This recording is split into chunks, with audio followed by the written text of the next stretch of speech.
여러분 반갑습니다. 이제 우리가 제 16강을 진행하겠습니다. 16강은 교재 페이지 139쪽 제6장 보충이 되겠습니다. 자, 16강에서는 아마 건축을 마무리할 것 같은데 보겠습니다. 보충. 보충 그야말로 보충입니다. 그러므로 시험 문제 아주 잘 나오진 않지만 몇 가지 중요한 부분이 있습니다. 그 부분을 위주로 살펴드리겠습니다. 먼저 그 조치 등 해가지고 명령 또는 처분에 대한 조치 등 이것은 한마디로 뭐냐면 상급기관에서 하급기관이 잘못하면 어떤 조치를 할 수 있다 그 뜻입니다. 그래서 예를 들어서 국토교통부 장관이 하급기관 누구? 시도의사, 시장, 군수청장이 명령이나 처분을 위반한단 말이죠. 또 법을 위반한단 말이죠. 그럴 때는 그 명령을 취소한다든가 또 변경한다든가 이런 조치를 명할 수 있다. 왜? 상급기관이니까. 그런 뜻입니다. 마찬가지로 2번도 마찬가지입니다. 상급기관 누가? 특별시장, 광역시장, 도의사가 밑에 있는 누구? 시장, 군수청장이 명령이나 이런 걸 위반하면 조치할 수 있다. 이런 얘기고 상투적인 얘기입니다. 그 정도 하시면 됩니다. 실제로는 그렇게 나올 확률이 좀 높진 않죠. 당연한 것들이니까. 그 다음에 괄호 2번 시정 결과 보고. 자, 이렇게 해서 이제 상급기관에서 하급기관한테 야 이렇게 하고 조치했단 말이죠. 그럼 조치했으면 씩하고 무시하는 것이 아니라 이렇게 했습니다. 위에서 시킨 대로 했습니다라고 보고 올린다는 뜻입니다. 그래서 시도의사나 시장, 군수청장이 밑에 있는 기관이 조치 명령 받으면은 그대로 다시 잘 했습니다라고 보고를 해야 된다. 그 뜻입니다. 그렇게 어려운 얘기는 아니죠. 보고하면 되겠습니다. 자, 지도전공계획. 그래서 이 상급기관이 국토교통장관 즉 시도의사는 건축가 제대로 되고 있는가 안 되는가를 갖다가 점검하기 위해서 건축행정이 제대로 됐나 안 됐나를 점검하기 위해서 매년 지도전공계획을 수립 시행한다. 즉 지도전공계획은 누가? 국토교통부 장관, 시도의사가 언제? 매년 수립하는구나. 그 정도 하시면 되겠어요. 자, 가볍게 넘어가고 140쪽.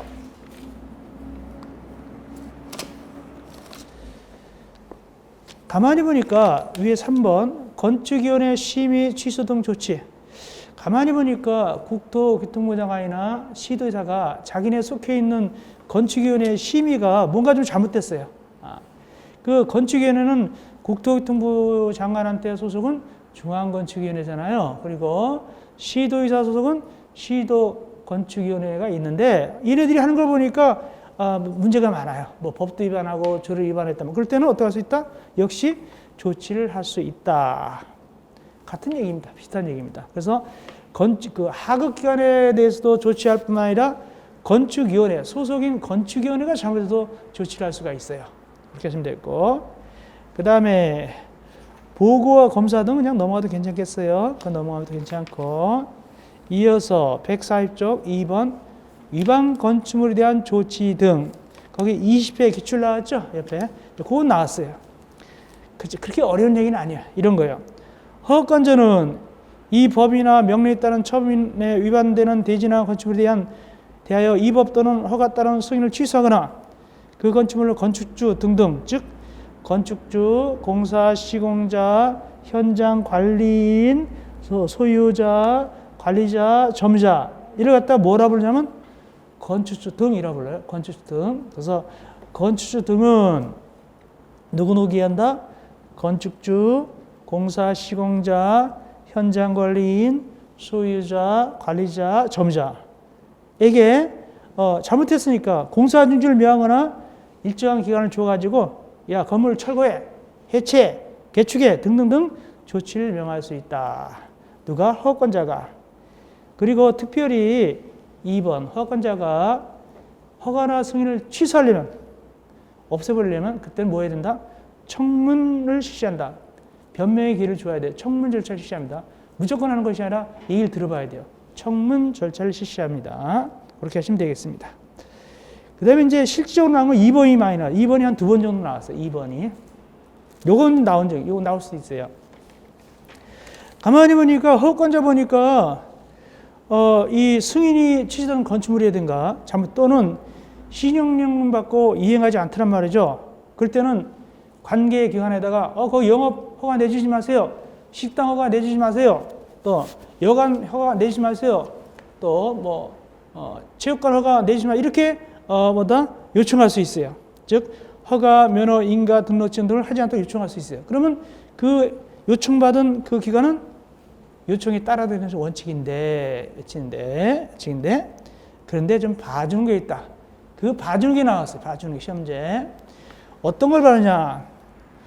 허가권자가 그 기간을 정해서 사용 또는 영업 그 밖의 행위를 허용한 주택하고 주택. 두 번째, 받음잡기가 400제곱미터 미만인 축사. 받음잡기가 400제곱미터 미만인 농업용, 임원용, 축산업용, 수산업용, 창고. 이때는 그거는 봐줄 수 있다. 그거는 봐줄 수 있다. 요거 나왔어요. 요거. 시험지 어떻게 나왔냐면 축사인데 300제곱미터다 그랬어요. 300제곱미터인데 요때도 조치해야 된다 하면 틀렸죠. 300제곱미터는 어떨까요? 봐줘야 되겠죠. 이런 식으로 시험지 나왔습니다. 그래서 두 번 나왔는데 어쨌든 400제곱미터 미만일 때 300이나 200 이런 건 봐줄 수도 있다. 너무 매정하지 않게 봐줄 수가 있습니다. 그거 시험지에 나왔고 이게 나왔다는 얘기입니다. 이것이 두 번인가가 나왔습니다. 그 다음에 위반 건축물에 대한 기재 나오죠. 허가권자는 그 시정명령 할 때는 국토교통부의 영이 정한 바에 따라서 건축물 대장에 위반 내용을 적어야 된다. 우리가 마치 옛날에 그런 거 있었죠. 호적에 무슨 뭐가 있으면은 정가로 빨간 줄 난다는 식으로 대장에다가 그 위반 내용을 적게 돼 있어요.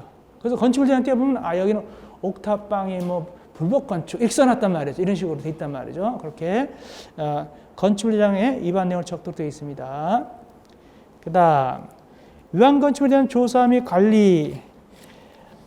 그래서 이제 도대체 위반 건물이 있나 없나 생겼나 안 생겼나를 누가 관리하냐면은 허가권자가 위반되는 대지나 건축물에 대한 실태를 파악하기 위해서 조사를 할 수 있다. 특별히 3번에 허가권자는 실태를 매년 정기적으로 한다. 매년 정기적으로 합니다. 매년 정기적으로 하고 그 다음에 거기 밑에 동그라미 5번입니다. 허가권자는 위반 건축물의 체계적인 사후 관리와 정비를 위해서 건축물 관리대장을 작성 관리한다. 당연하죠. 건축물 관리대장이 있겠죠. 건축물 관리대장을 작성 비치합니다. 이 경우 전자 처리가 불가능한 특별한 사유가 없으면 원칙으로 어떻게 한다? 전자 처리가 가능한 방법으로 작성 관리한다. 컴퓨터로 해가지고 관리한다는 뜻이죠.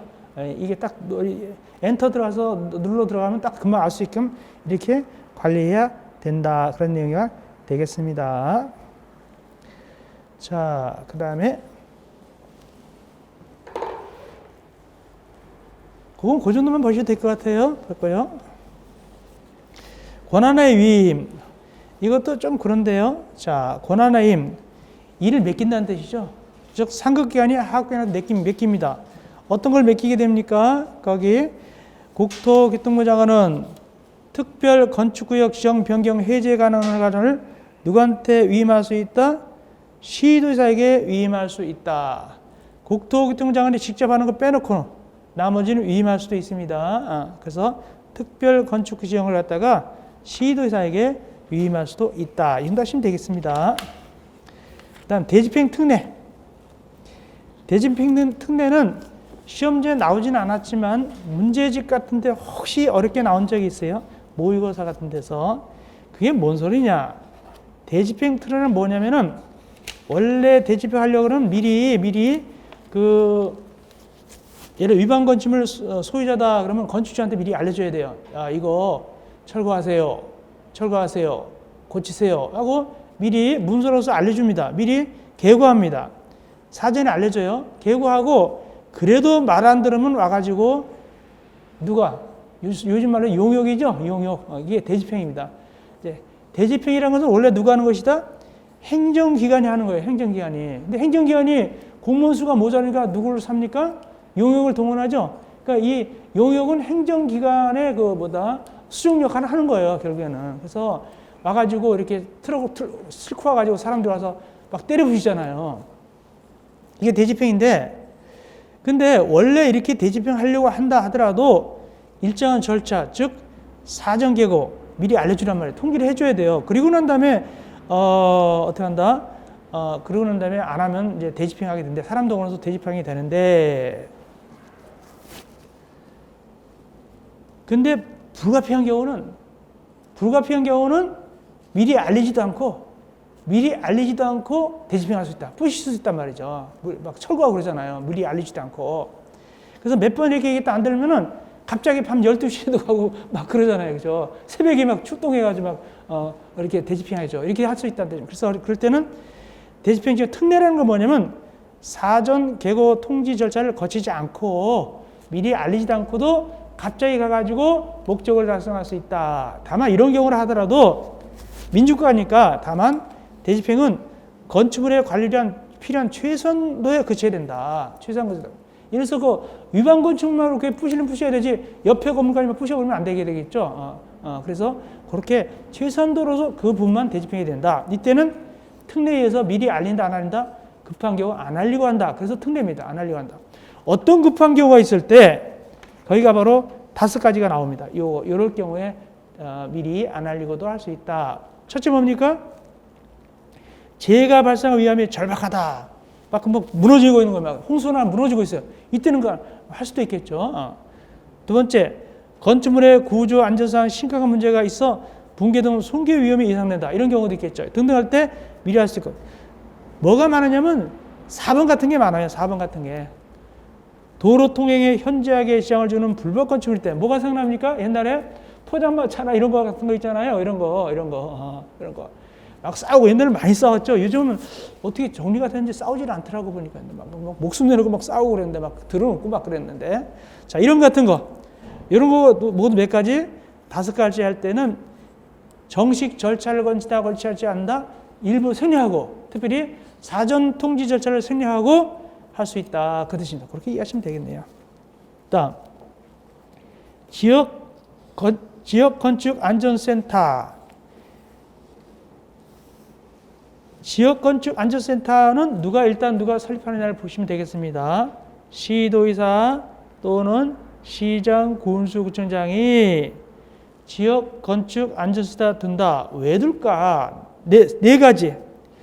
규율적인 사항에 대한 보고, 확인, 검토, 심사, 점검, 허가, 신고에 관한 업무, 공사관리, 감독, 이렇게 지역적으로 나눠가지고 한다는 뜻입니다. 편리하게. 이렇게 누가 둔다고요? 시도의사, 시장, 군수구청장.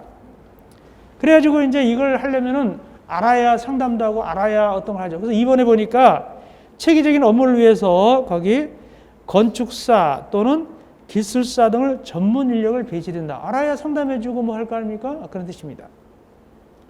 그런데 이렇게 하려면 뭐가 들어가냐? 이 건축사나 기술사를 갖다가 배치했으면 점심도 먹여줘야 되고 돈도 줘야 될 거 아닙니까? 즉 보수를 줘야 될 거 아닙니까? 공짜로 와서 당신 와서 여기 일하시면 안 된단 말이죠. 그럼 궁극적으로 뭐가 필요합니까? 돈이 필요하죠. 그 돈을 마련하는 법이 뭐냐면 그 위에 143쪽 위에입니다.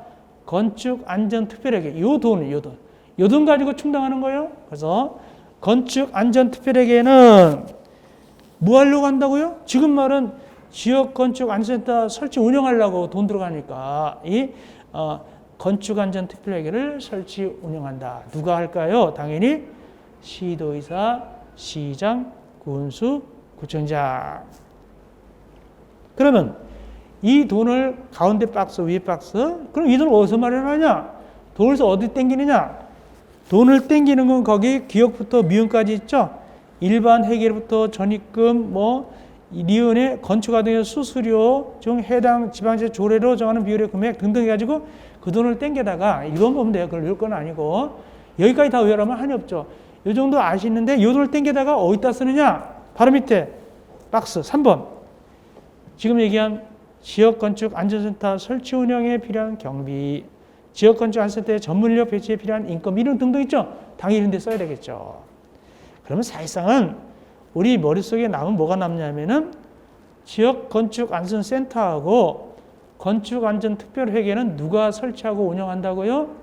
시도의사, 시장, 구원수순장 이 정도는 남아있어야 될 것 같아요. 그런다 하시면 됩니다. 그런데 밑에 4번 이행강제금 엄청나게 중요해요. 이행강제금 제가 중요하다고 합니다. 엄청나게 중요하다. 보세요. 어떻게 나왔어요? 시험 문제 15회, 18회, 20회, 23회 작년에도 나왔잖아요. 작년에도 제가 뭐라고 얘기했을까요? 당연히 엄청나게 중요합니다. 나올 수 있다 그렇게 얘기했죠. 올해도 역시 또 얘기합니다. 엄청나게 중요하다. 또 나올 수도 있다. 이거는 왜? 이행강제금은 이번에 조금 개정됐어요. 이번에 조금 개정됐습니다. 자, 보겠습니다. 이행강제금 뭐냐? 일단은 칠판을 봐야 되겠네요. 이행강제금 이렇게 됩니다.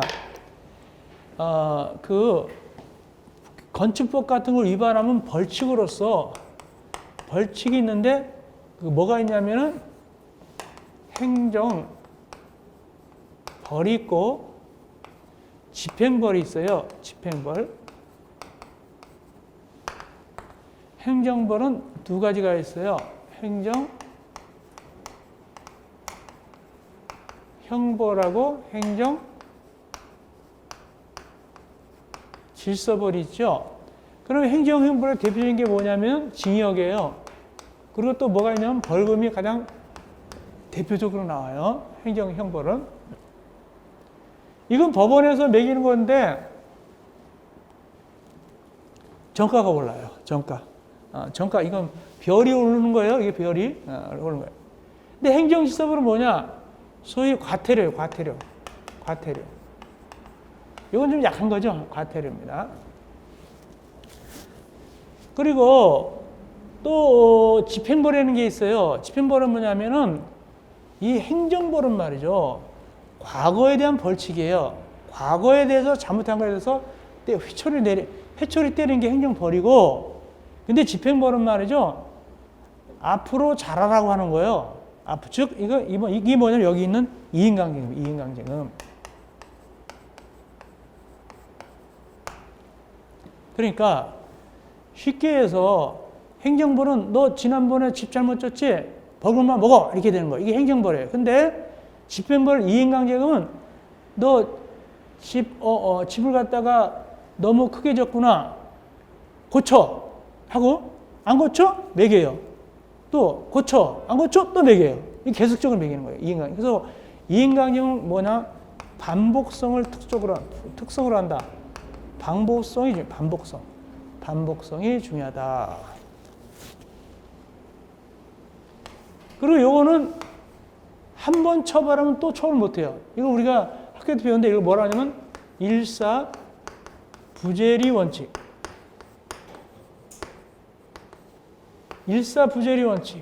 한 번 처벌하면 또 처벌 못 한다. 같은 범죄로 해서. 예를 들어서 어떤 사람이 도둑질했어요. 슈퍼에서. 그럼 처벌 받았어요. 근데 한 6개월 있다가 명제날 너 이리 와 또 처벌한다. 그럼 안 그래. 한 번 하면 끝나는 거예요. 이게 일사부재 원칙인데 이 이행강제는 그렇지 않아요. 몇 번이고 할 때까지 시정할 때까지 계속 부과하는 거예요. 1년에 두 번까지 가잖아요. 1년에 2회까지 가능해요. 그러니까 3년에 6번까지도 부과할 수 있어요. 이게 뭐로 부과? 돈으로 부과. 이 이행강제입니다. 시험도 되게 잘 나와요. 농지법에도 이행강제라는 제도, 농지법에 이행강제냐면 농지는 뭐 해야 되죠? 농사 지어야 되죠? 농사 안 짓잖아요. 그러면 농사 지세요. 안 지면 이행강제 매겨요. 그거. 질 때까지. 여기는 고치세요. 안 고치면 계속적으로 부과하는 게 이행강제입니다. 시험지 아주 잘 나온다. 봅시다. 먼저 이행강제.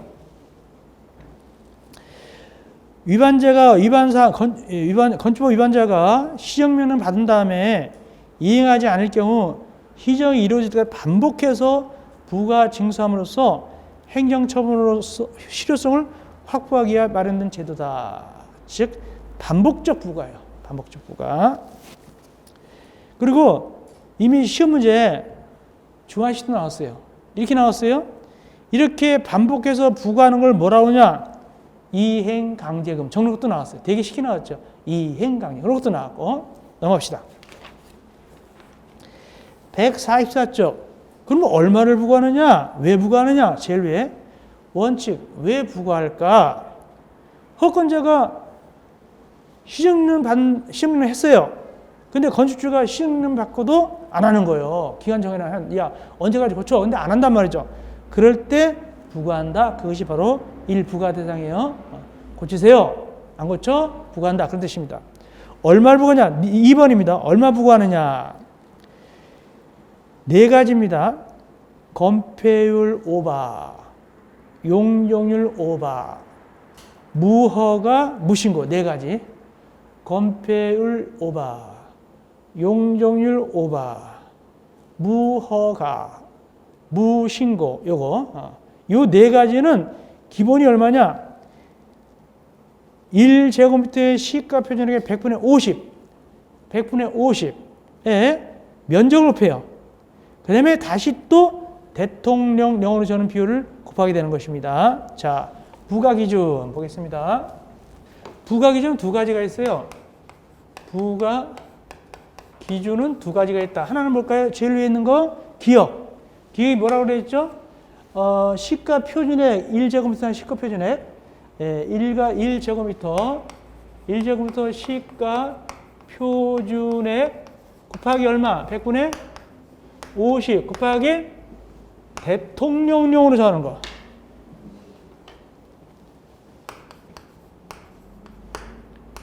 대통령령 비율입니다. 정하는 비율.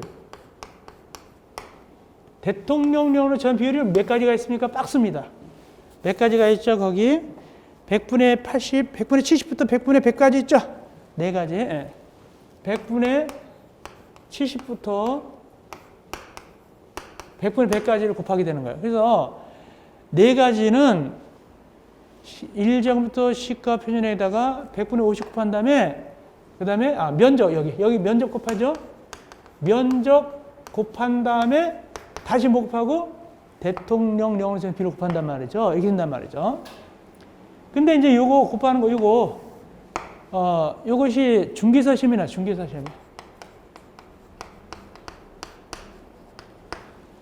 뭐가 나왔냐면 1제곱부터 시가 표준액의 100분의 50 곱하기 면적 곱하기 요건데 그거 박스 봅시다. 거기 중개사 시험은 그래도 약간 봐줬어요. 어떻게 나왔냐면 그 곱하는 비율을 갖다가 순서대로 나열해 가지고 어떤 게 제일 많죠? 3번 허가가 100분의 100이죠. 그 다음에 제일 낮은 놈이 4번 신고가 100분의 70이죠. 그래서 이 순서를 물어봤어요. 순서를 곱하는 비율 순서를. 근데 저는 이제 한 수를 더 떠가지고 모의고사 때 이 숫자까지 내봤어요. 숫자까지. 예를 들어서 용적률 얼마죠? 100분의 90이죠? 90 곱하는 거 이런 식으로. 자 여기까지가 네 가지였고 두 번째 니은입니다. 니은은 얼마 기준입니까? 시가 표준액이 얼마다? 100분의 10이죠. 100분의 10. 100분의 10 범위에서 뭐로 정한다? 거기 대통령령으로 정하는 금액이죠. 대통령령. 100분의 10 범위에서 대통령령입니다. 이렇게 되겠습니다. 자, 요거 알아면 됐고, 그 다음 예외가 있다. 밑에 예외. 예외는 뭐냐면 밑에 서민들이 어쩌다 집을 지었는데 조금 잘못 지었어요. 그걸 악랄하게 막 그냥 매기면 너무하니까 봐준다는 뜻입니다. 거기 보니까 뭐만 봐주느냐? 주택만 봐줘요. 즉 연면적 60제곱미터 이하인 주거용 건축물하고 또 주거용 건축물로서 밑에 박스에 있는 사소한 걸 위반하면 밑에 박스 몇 가지? 5가지 사소한 걸 위반하면 금액을 얼마까지 깎을 수 있다? 2분의 1 범위에서 부과한다. 조례 정가지고 2분의 1까지 깎아준단 말이죠. 결국에는 반으로 뚝 잘라서도 매길 수 있다. 봐준단 말이죠. 2분의 1까지. 근데 주의할 것은 무엇을 얘기하는 것이다? 주택만 되는 거예요. 상가가 잘못 지은 건 안 맞아요. 주택만 봐주는 겁니다. 다음 올라가서 가중처벌. 이것이 최근에 시험지에 나왔어요. 가중처벌. 근데 아예 말이죠. 어떻게 하냐면 상습적으로 위반하는 거야. 상습적으로. 상습적으로 위반하더란 말이죠. 그럴 때는 얼마까지 가중처벌할 수 있다? 100분의 100까지 가중할 수 있다고 되어 있죠? 자, 주의하세요.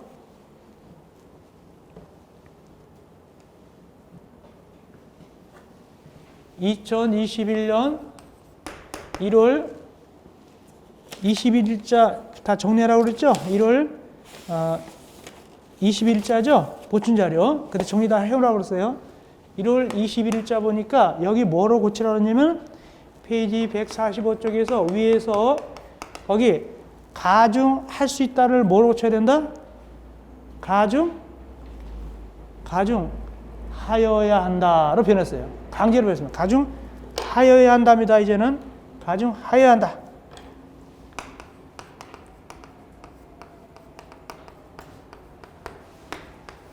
거기 할 수 있다가 아니라 그냥 가중해야 된다로 변한 겁니다. 주의하세요.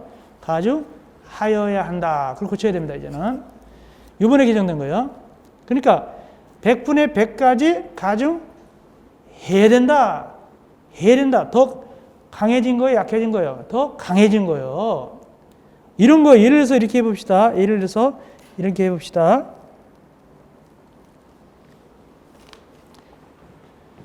예를 들어서 이제 이런 거예요. 어떤 사람이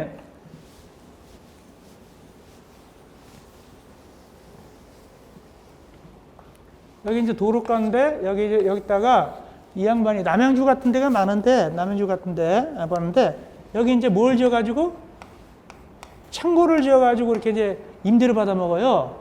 창고를 지어서 임대를 받아 건축주가 창고를 지어 임대를 받아 먹는데 사람들이 창고를 많이 이용하는 거예요. 욕심이 생겨서 더 창고를 늘린 거 이렇게 요만큼. 근데 이건 무허가예요. 무허가로 늘렸으니까 이제 이행강제는 부과하겠죠. 이행강제 부과인데 만약에 1년에 얼마 부과했냐면 이행강제는 1년에 200만 원을 부과했어요. 200만 원을. 1년에 200만 원을 부과했는데 요걸 이 양반이 세를 주면 얼마 받냐면 1년에 500만 원을 받아요. 세를 주면.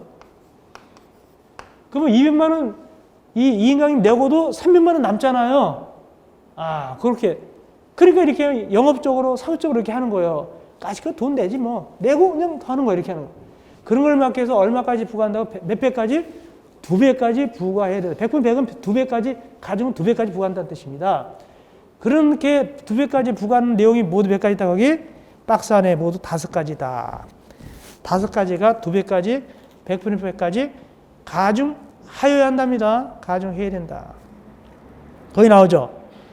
1번 임대 등 영리를 목적으로 법을 위반해서 용도 변경했다. 다만 용도 면적이 5층부터 초과할 때 임대 등 영리 목적으로 허가나 신고 없이 신축 증축했다. 다만 면적이 5층부터 초과할 때 등등. 근데 시험지 뭐가 나오냐? 3번 나와서 3번 임대 등 영리를 목적으로 허가나 신고 없이 다세대 택의 세대수나 또는 다가구 등의 가구수를 증가시킨 경우, 다세대 또는 다가구 가구수를 증가시킨 경우, 이거 뭐냐? 신축 증축하지 않더라도 이 뜻입니다. 이게 3번이 뭔 얘기인가 설명드릴게요. 3번 특별히 몇 세대 이상 했을 때 5세대 5가구 이상 요거 또 동일인이 최근 3년 내에 2회 이상 법 또는 명령을 위반했을 때, 처분 위반했을 때. 3번 설명드릴게요. 이런 거예요. 3번. 처음 사용승인 받을 때는 건물 다 짓고 사용승인 받을 때는 이렇게 사용승인 받았어요. 모두 몇 호를 받았죠? 6가구가 들어가는 걸 받았단 말이죠. 받고 난 다음에 사용승인 받은 다음에 공사한 거예요. 또 내부적으로. 이걸 잘라서 이렇게 잘랐어요. 이렇게 잘라요. 그럼 졸지에 몇 가구가 늘어났죠? 6가구가 늘어났죠? 그러면 돈을 더 많이 물론 이게 좀 면적이 작으니까 세는 적게 받겠지만 그러나 그 숫자가 많으니까 전체적으로 이길 거 아닙니까? 몇 가구를 늘렸죠? 6개 늘렸죠? 이거 걸린다는 뜻입니다. 오케이? 6개. 5개 이상 늘릴 때. 5세대나 다가구 이상을 증가시킬 때. 걸리는데 주의해야 돼요. 근데 거기 1, 2, 3, 4, 5가 다 걸리는데 근데 안 걸릴 수도 있다는 걸 주의하시기 바랍니다. 자, 요거 원래 6가구 늘렸으니까 걸려야 되겠죠? 근데 왜 안 걸리냐를 주의하세요. 거기 보충학습의 위에 본문 봅시다. 영리를 목적으로 한 위반이나 상적 위반 등 대통령령을 정하는 경우는 다음인데, 다만 이걸 위반행위 한 다음에 소유권이 변경된 경우는 제외했다. 요걸 낸 거예요. 5가구를 늘렸는데 소유권이 변경됐다. 대상이다 아니다? 아니란 뜻입니다. 그렇게 냈어요. 어렵죠. 그러니까. 팔아먹으면 괜찮다는 뜻이죠. 팔아먹은 경우 이게 변경된 경우는 괜찮다는 뜻입니다. 소유권이 변경된 경우는 제외한다. 요거 나왔다. 5가구로 하더라도. 다음 부과 방법. 부과 방법은요. 다 구두가 아니라 문서주예요. 문서로서 사전에 알려줍니다. 다 문서로서 알려줍니다. 사전에 알려줘야 돼요. 횟수. 여기가 노른자 부예요. 1년에 몇 번까지 계속 부과한다고요? 반복해서 1년에 2회 이내의 범위에서 해당 지방자치 조례에 정하는 횟수만큼 요거. 시험지 쉽게 나온 적이 있어요. 1년에 6회의 범위에서. 너무 쉽죠? 6회가 아니라 2회인데 너무 눈에 딱 띄죠. 그렇게 2회 이내 범위에서 조례로 정하는 횟수만큼 요것이 가장 노른자 부이고, 다음 부가중지도 아셔야 돼요. 그래서 이제 부과를 하다 보니까 이 건축주가 아유 알았습니다 하고 얼른 고쳤어요. 그러면 고쳤으면 부과하는 절차를 중지해야 돼요? 계속 부과해야 돼요? 중지해야 되겠죠? 근데 문제가 생겼어요. 옛날에 부과한 거. 그러면 요거는 중지하는데, 즉시 중지하는데 옛날에 부과한 거 어떻게 할 거냐? 옛날에 500만 원 부과하는 거 어떻게 할 것이냐? 봐줄 거냐? 끝까지 받아내냐? 그런 뜻입니다. 이것도 아셔야 돼요. 봐준다, 끝까지 받아내야 된다, 끝까지 받아내야 된다. 그럼 뭐라 표현합니까?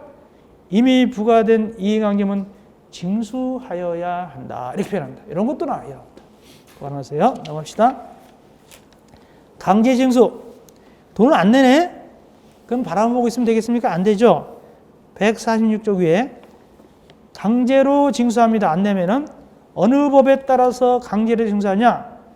지방행정제재 부과금 징수 등에 관한 법률에 따라서 강제로 징수하게 되겠습니다. 그 다음 네 번째 이해강진 부과 특례. 이건 뭐냐? 깎아준다는 뜻입니다. 오히려 이건 깎아줍니다. 즉 축사 등 농업용, 어업용 시로서 500 정도 이하인 경우는 5분의 1을 강경한다. 먹고 살려고 하는 거니까 이건 5분의 1까지 강경합니다. 500 정도 이하일 때 조그만 거니까. 또 기타 여러 가지를 고려해서 2분의 1까지 강경한다. 2분의 1까지 강경합니다. 기타. 그러니까 우리가 형법상 형을 정할 때 여러 가지 동기를 고려하잖아요. 예를 들어서 같은 10호에서 빵을 훔쳐오는데 배고파서 훔쳐먹은 거하고 장난삼아 훔쳐먹는 거 다르죠. 배고파서 좀 봐줘야 되겠죠. 좀 형을 갖다가 좀 이렇게 되겠죠. 근데 조직적으로 그걸 갖다가 훔쳐다가 팔아먹으려 했다. 그건 좀 높아지겠죠, 형이. 이런 식으로 고려하는데 주의하세요. 2분의 1까지 줄일 수가 있는데 다만 그 가르려고 하세요. 법 80조 2항에 따라 가중하는 경우는 제외한다. 있었죠? 그게 뭘까요? 아까 이거. 100분의 100까지 하는 거. 100분의 100까지 가중해야 된다 했죠? 가중하는 건 이거 깎아준다, 안 깎아준다? 안 깎아준다. 100분의 100까지 가중하는 것은 깎아주지 아니한다. 이런 뜻입니다. 그 정도 하시면 되겠네요. 예. 아주 샅샅이 우리가 살펴봤습니다. 이행강령은 여기를 넘어갈 수 없어요. 요것만 하면 돼. 요것만. 아주 자세히 봤으니까. 시험지 나면 다 요 범위에서 나옵니다. 자, 그러니까 이행강림 시험지 나왔다. 그럼 우리 밥입니다. 그건 점수 따기 딱 좋은 거예요. 아주 좋습니다. 작년에도 이렇게 얘기했어요. 작년 더 쉽게 나왔죠. 자, 이렇게 하시면 되겠고. 이행강림은 중요하다라고 얘기했어요. 다음 5번 면적 충수 높이 산정 방법 나오죠.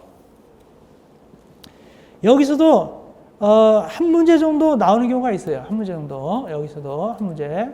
한 2년마다 한 문제 정도 나온다 보면 되겠어요. 거기 보니까 22에 나왔고 18에 나왔고 뭐 19에 나왔고 이렇게 돼 있죠. 그러니까 한 2년 정도마다 한 문제 정도 나온다 보시면 되겠어요. 자, 보겠습니다. 면적 산정 방법. 먼저 대지 면적. 땅 면적이죠.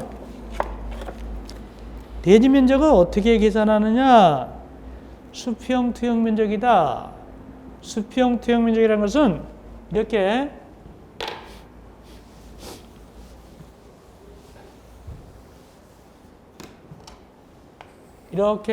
땅이 기울어져 있으면 이 땅을 샀을 때 면적할 때 100평을 삽니다 할 때 100평은 요 면적을 얘기하느냐 아니면은 평평한 면적으로 얘기하느냐 그런 뜻입니다. 어떤 걸로 계산한다? 면적 계산은 위에 걸로 계산합니다. 위에 걸로. 밑에 걸로 계산하지 않습니다. 만약에 밑에 걸로 계산하면은 이걸로 하면 이게 좀 면적이 크겠죠? 근데 말이죠. 만약에 홍수가 나서 이렇게 패였어요. 그럼 면적이 더 늘어났어요? 줄어들었어요? 더 늘어났잖아요. 그럼 예를 들어서 이거 토지대장이나 또는 토지 등기부 할 때 가가지고 면적 늘려야죠. 신고해야 될 거 아닙니까? 그리고 기분 좋다, 면적 늘었다고 좋다 치고. 근데 딱 신고하고 왔더니 그 다음날 산사태가 나서 이거 메꿔버렸어요. 이렇게 또. 그럼 다시 또 신고해야 되겠죠? 이걸로 하지 않습니다. 이걸로 합니다. 평평한 걸로. 즉, 평평한 걸 뭐라 표현합니까? 수평 투영 면적이다. 그리고 밑에 2번. 대지 면적의 제외. 이거는 이미 우리가 건축선 할 때 했어요. 건축선 할 때. 즉, 기억. 소유 너비에 못 미치는 너비의 도로하고 도로 모퉁이는 빼줍니다. 이거 빼주는 거. 지금 빼준 걸 얘기하는 거예요. 기억, 리언은 대지 면적에서 빼준다. 기억, 리언 다 배웠던 거예요. 앞에 건선에서. 예를 들어서 이런 거예요. 건선에서 이렇게 배웠단 말이죠.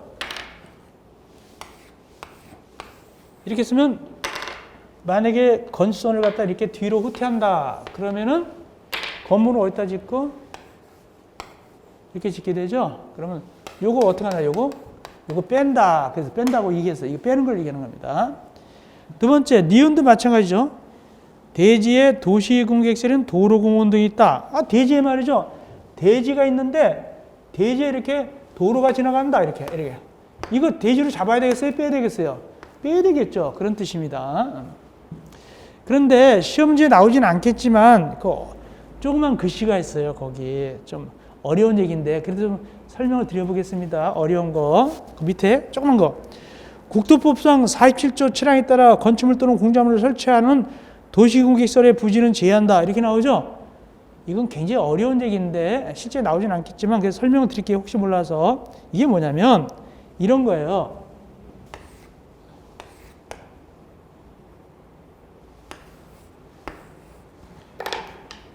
어떤 사람이 이게 갑이 이 토지를 갖고 있었어요. 근데 도시 군객에 의해서 이만큼이 뭐로 편입돼 버렸어요? 이만큼이 도로로 편입돼 버린 거예요. 그러면 도로로 편입됐으면은 이 갑은 여기다 건물 지을 수 있어요? 없어요? 없어요. 그 대신 편입됐으니까 뭐가 나왔을까요? 보상금 나왔겠죠? 토지 수용 보상금이 나왔겠죠? 갑은 이제 돈을 갖다가 이렇게 받았단 말이죠. 근데 이렇게 받고 있는데 보니까 예를 들어서 10년, 20년 돼도 공사를 안 하는 거예요. 예를 들어서 오랫동안 공사를 안 하는 거예요. 그러면은 갑 입장에서 억울하잖아요. 돈은 받긴 받았지만 이걸 갖다가 도로공사 안 할 거면서 왜 묶어놨냐 말이죠. 그럴 때는 이 받은 금액이 있죠. 받은 금액을 돌려주고 다시 이걸 갖다가 사들일 수가 있어요. 자기가 다시 회수할 수가 있어요. 이럴 때는 여기도 뭐다? 대지로 집어넣을 수 있겠죠. 그런 뜻입니다. 그러니까 우리가 수용당했다 하더라도 그 수용 목적에 따라서 오랫동안 하지 않으면 다시 회수할 수가 있어요. 그럴 때 얘기합니다. 그 다음에 147조 위에 보충학습. 이건 뭐냐?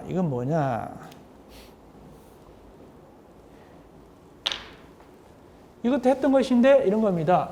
자, 정상적인 도로와 대지의 경계선입니다. 정상적인 도로하고 대지입니다. 여기 만약에 10m짜리입니다. 그러면 이 경우는 건선을 후퇴할 필요가 있습니까? 없습니까? 없습니다. 그죠? 근데 후퇴시켰습니다. 그죠? 누가?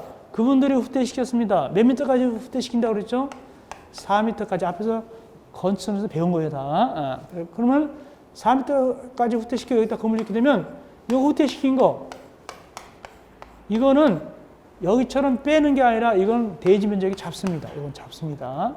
정상적인 대지 도로하고 대일 때 이렇게 후퇴시킨 거 요거는 대지에 잡는다. 플러스한다. 그것이 제일 위입니다. 이 얘기는 앞에서 이미 우리가 대지와 도로 관계, 즉 건축선 할 때 다 했어요. 그겁니다. 이어서 건축 면적, 괄호 2번 건축 면적 들어가겠습니다.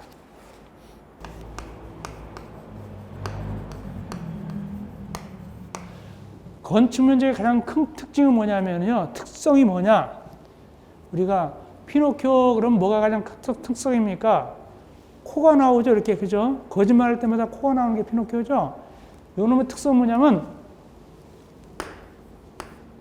외벽 기둥 외자가 들어가요. 외자가 외자가 들어갑니다. 외자가 들어가고 기둥의 중심선 이렇게 중심선 외자가 들어가는 것이 이 건축면적의 특징입니다. 그래서 보니까 원칙 보니까 뭐라고 합니까? 건축물의 외벽 벽이 없을 때는 기둥 외기둥의 중심선의 수평 투영 면적 이렇게 나오죠. 외자가 꼭 들어갑니다. 그렇다면 어떻게 되느냐? 이걸 그림을 표현하면 원칙을 그림 표현하면 이렇게 되는 겁니다. 이렇게 있으면 여기 외벽이에요. 바깥의 벽. 외벽이면 건축 면적은 여기서부터 여기까지 다 건축 면적이 아니라 중심선 가운데 중심선 요거 이 부분을 뭐로 본다? 요걸 갖다가 건축 면적으로 본다 그 뜻입니다. 그런 얘기입니다. 그런데 이렇게 안 보는 경우가 있다. 예외가 있다. 어떤 예외가 있느냐? 밑에 동그라서 하면 건축 면적의 산정 예외 나오죠. 처마, 차양, 부위원은 석가래 같은 거 튀어나온 겁니다. 이와 비슷한 거로서 그 외벽의 중심선부터 수평거리 1m 이상 돌출된 부분이 있을 때는 다음 구문에 따라서 후퇴해서 계산해 준다. 이게 무슨 소리냐? 이런 얘기입니다. 자, 요거는 건축 면적 어떻게 계산합니까? 요거 아니겠습니까? 요건데 이게 바로 건축 면적인데. 근데 어떤 사람이 머리를 썼어요.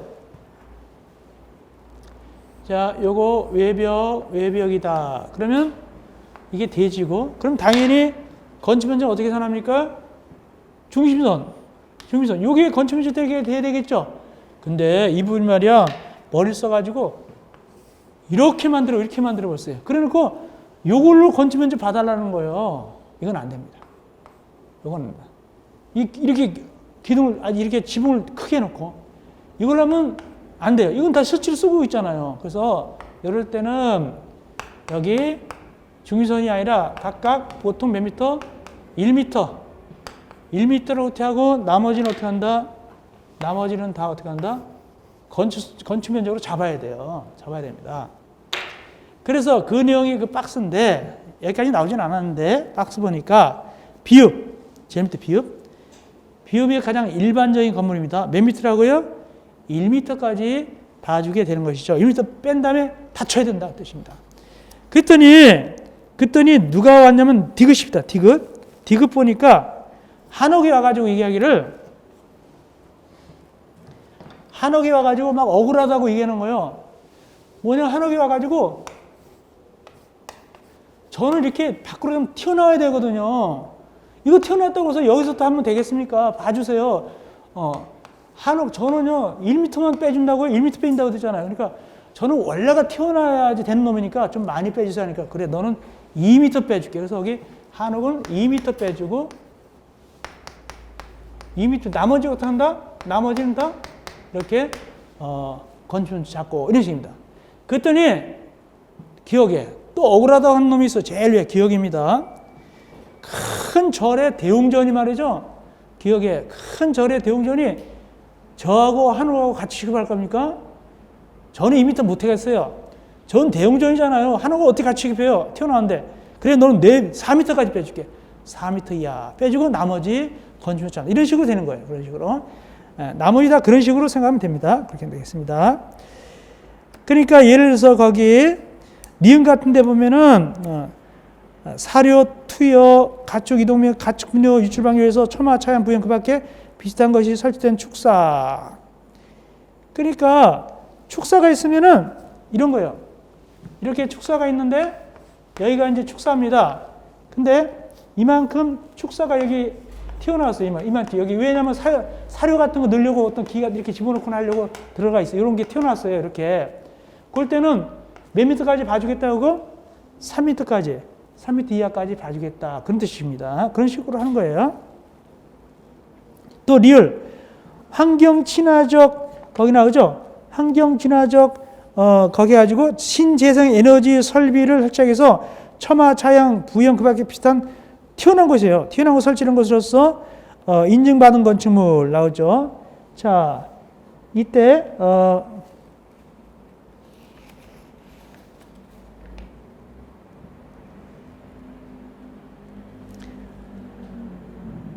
얼마까지입니까? 2m까지 봐주죠? 2m까지 봐주게 되겠습니다. 2m까지 봐주죠. 이렇게 튀어나온 부분을 갖다가 2m 빼주가 있다. 그런 뜻입니다. 자, 그 정도 하시면 돼요. 나오진 않았는데 논리는 이런 뜻이다라는 뜻입니다. 그렇게 보시면 됩니다. 그럼 어쨌든 가장 중요한 사항은 뭐는 잊지 말자. 외벽의 중위선이다. 외기둥의 중위선이 원칙이다. 넘어갑시다. 그 다음 넘어가서 건축면적 제외. 이건 건축면적에 들어가지 않는다. 제일 잘 나오는 것이 기역. 일단 체크해놓고 설명드릴게요.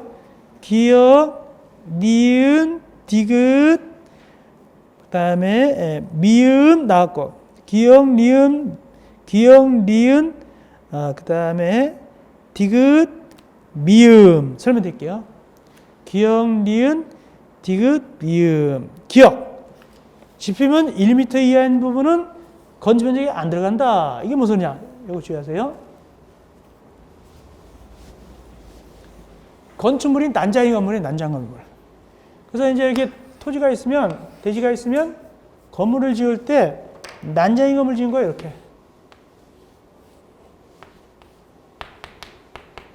요거 튀어나온 것이 몇 미터가 안 되더라? 1m가 안 되면 이거 건축면적 잠다 안 잠다? 그냥 공짜예요. 안 잠다 뜻입니다. 요거 1m 이하일 때는 안 잠다. 근데 1.5m까지도 봐주는 경우가 있어요. 바로 옆에 1.5m 이하도 봐주는 경우가 있다. 가로 열고 창고 중 물품을 입출구하기 위해서 차량을 대는 것. 창고에서 물품을 갖다가 싣고 내리려고 차대는 곳 있죠? 그럴 때는 높이가 1.5m까지도 봐줘요. 그럼 봐준다는 뜻입니다. 그거는 원래는 1.1m인데 원래는 1m 봐주는데 그건 1.5m까지도 봐주겠다. 이거는 건축 면적이 안 들어간단 말이죠. 건축 면적이 안 들어가니까 건폐율이 안 잡혀요. 건폐율이 안 잡히면 건축주한테 좋은 거예요, 나쁜 거예요? 좋은 거예요. 다음 니은. 건축물 지상층에 일반이나 차량 통행할 수 있도록 설치한 보행 통로나 차량 통로. 건축물에 이렇게 건물이 있으면 지상층에다가 통로 같은 거 내는 경우가 있어요. 통로 이렇게 중간에 이렇게 건물을 통해서 나가는 경우도 있어요. 이런 것도 안 잡는다. 그리고 다음 디귿. 지하주차장 경사로. 우리 이마트나 백화점 갈 때 경사로 따라서 내려가잖아요. 지하철. 이런 것도 안 잡는다. 건폐율이 안 잡힌다.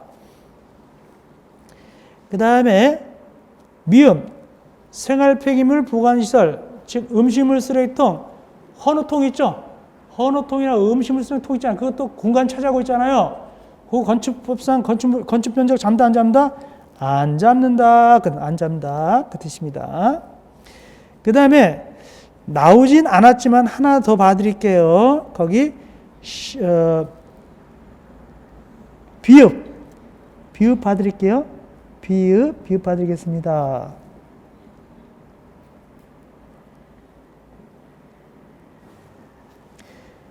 비읍 보면은 무슨 말이 나오냐면은 거기 영유업 비읍 다중이용업소죠. 비읍 다중이용업소에서 기존의 다중이용업소의 비상구로 연결하여 설치하는 폭 2m 이하의 5개 피난계다. 이라 나오죠. 그게 뭔 소린가를 설명드릴게요. 나오진 않았는데 이런 얘기입니다. 자, 다만 고개 피단계를 설치함으로써 55에 따른 건폐율 기준에 적합하지 않게 된 경우에 해당한다. 지금 뭘 봐주는 겁니까? 건축 면적 빼주는 거죠? 건축 면적 빼준다는 것은 건축 면적은 뭐가 관련됩니까? 건폐율과 관련되죠? 자, 이런 뜻입니다. 건축 면적은 건폐율과 관련되는데 비읍입니다. 비읍. 다중이용업소 안전관리에 관한 특별법칙. 즉 건물이 있는데 여러 사람이 쓰는 거예요. 여러 사람이 쓰는 건물이 있어요. 이렇게. 그런데 옛날에는 이렇게 해놓으면 끝났거든요. 옛날 건물이에요. 근데 지금 법에 의하면은 거기 2004년 5월 29일 이전에 만든 거란 말이죠. 건물이 거기 비읍에 옛날에 만들었어요. 근데 지금 법에 의하면 소방시설법에 의하면은 비상계단이 있어야 되거든요. 근데 이제 와서 여기다 비상계단을 이렇게 만드는 거 이렇게 이제 와서 그럼 이만큼 건축 면적 늘어났잖아요. 그럼 건폐율 오버되잖아요. 그러면 오버되는데 이걸 만들면 건폐율 오버되고 안 만들면 소방법 위반인데 이럴 때는 만들 때 이건 쳐준다 안 쳐준다? 안 쳐도 된다. 다만 이 폭이 몇 미터 이하다? 2미터 이하다. 이런 뜻입니다. 이해하셨죠? 그런 얘기입니다. 그것이 비읍이고 같은 이치로 거기 애들 나오는 거예요. 애들 시옷 같은 이치로 영유아 보호법은 어린이집. 자, 이것도 마찬가지예요. 자, 이것도 언제 이전에 지은 거예요? 2005년 1월 29일 이전에 지었죠. 옛날에 지은 거죠? 15년 전에 지은 거잖아요. 그때 당시에는 이 어린이집을 만들었으면 이렇게 어린이집입니다. 어린이집을 이렇게 만들었어요. 어린이집 이렇게 이쁘게 만들었는데 그때 수방법은 좀 허술해가지고 이렇게 만들면 됐었어요. 근데 알고 보니까 어린이집에서 사고가 많이 난다면 불나면 애들이 막 못 도망가니까 이제는 이렇게 미끄럼틀 같은 거죠. 이렇게 애들이 잘 못 뛰니까 이렇게 해서 여기서 도망갈 때 미끄럼 타고 탁 내려오는 거 이렇게 불났을 때 이렇게 타고 내려오는 거 이렇게 요걸 갖다가 만들게 되면 요것도 면적 차지하니까 건축 면적 집어넣으면 건폐율이 오버돼 버리잖아요. 이미 여기서 다 찾아 먹었는데 그러니까 요것도 몇 미터까지 봐주겠다. 미끄럼틀 같은 거 이거 도망가게끔 몇 미터까지? 2미터 이하까지 봐주겠다는 것이에요. 그런 얘기가 나옵니다. 나오진 않았지만 그다음 제 밑에 건폐율 공식하고 쉬겠는데 건폐율은 어떻게 합니까? 대지 면적에 대한 건축 면적의 비율이다. 가지고 곱하기 100이죠? 곱하기 100. 그러므로 건폐율은 절대 몇 퍼센트를 넘을 수가 없다? 100% 넘을 수 없어요. 꽉 차봤자 100%니까. 그런 뜻입니다. 근데 만약에 이렇게 대지가 있고 여기 건물이 2개 있어요. 그러면 어떻게 한다? 이거 2개 다 더합니다. 여기 건축 면적 여기 좀 다 더해가지고 계산합니다. 다 더해가지고 계산해서 건축 면적을 건폐율을 정한다. 그런 뜻입니다. 그 뒤에 나오죠. 가로 열고 나오죠. 그 밑에 2개 이상 있을 때는 합쳐서 얘기하는 것이죠. 그런 뜻입니다. 여기까지가 건폐율 공식이 되겠습니다. 쉬었다가 제 17강에서는 가로수 한번 바닥 면적을 공부하시면 되겠네요. 여러분들 고생했습니다. 바닥 면적에서 만나 뵙겠습니다.